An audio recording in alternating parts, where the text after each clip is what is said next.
Hi అండి. అందరూ ఎలా ఉన్నారు? బాగున్నారా? ఈరోజు నేను చేసే పచ్చడి మా ఇంట్లో వాళ్ళందరూ చాలా ఇష్టంగా తింటారండి. కొత్తిమీర పచ్చడి అనమాట. నిలవ పచ్చడి కాదు, మహా అయితే 15, 20 రోజులు, దానికి మించి ఎక్కువ రోజులైతే ఉండదు. దానికోసం ముందు ఆవాలు, మెంతులు, జీలకర్రని వేయించుకొని పక్కన పెట్టేశాను. కొత్తిమీరని అయితే శుభ్రంగా కడుక్కొని ఒక క్లాత్ మీద ఒక పావు గంట వరకు ఆరబెట్టానండి, నీళ్ళంతా పోయినంత వరకు. ఇప్పుడు ఆ కొత్తిమీరని 2 స్పూన్ల ఆయిల్ వేసేసి దాన్ని బాగా వేయించేసుకుంటున్నాను.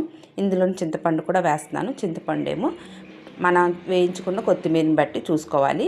ఆ తర్వాత చింతపండు, కొత్తిమీర రెండు బాగా కొంచెం మగ్గిపోయిన తర్వాత దీన్ని పక్కన పెట్టేస్తున్నాను.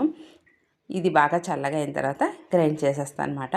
అయితే ఇందులోకి అయితే పోపు అయితే రెడీ చేసేస్తున్నాను. పోపులో ఎక్కువ ఏమేమైనా ఆవాలు, జీలకర్ర, ఎండుమిరపకాయలు అంతే, ఇంకేవేనండి. ఇది బాగా వేగిపోయిన తర్వాత ముందైతే పేస్ట్ అన్నీ రెడీ చేసుకున్నాను. కారం పొడి కూడా రెడీ అయిపోయింది, ఆవాల పొడి, ఉప్పు, ఇవన్నీ రెడీ అయింది కదా. ఇప్పుడు పోపు అయితే రెడీ చేశాను. కొంచెం చల్లగా అయిన తర్వాత ఇందులో వేసేస్తాను.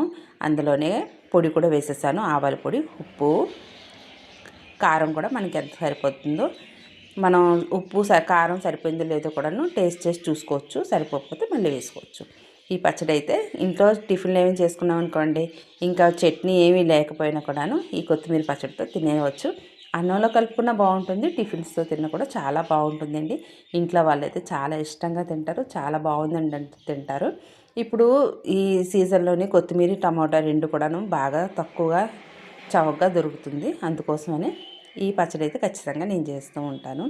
మరి వీడియో చూశారు కదా, నచ్చితే కనుక లైక్ చేసి సబ్స్క్రైబ్ కూడా చేసుకొని సపోర్ట్ చేస్తారనుకుంటున్నాను. Bye bye.